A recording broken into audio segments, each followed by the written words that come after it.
Мен катардагы Жөкөр Абдиманов Исхак мына бүгүн 1 жылдык аскердик кызматыбызды аяктадык. Биз армияга келип эмнени үйрөндүк?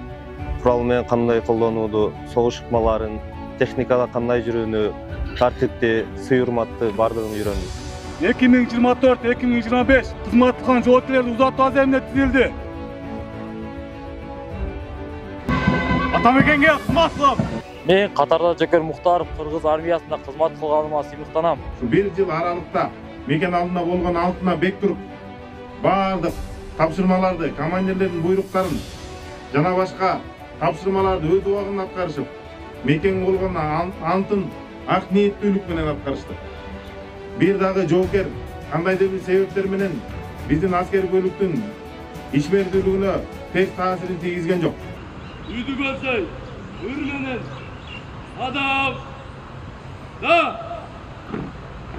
Игадо элимдин сакчысы, Игадо элимдин бактысы, Балыма кызыл ту бет карма, Узбайды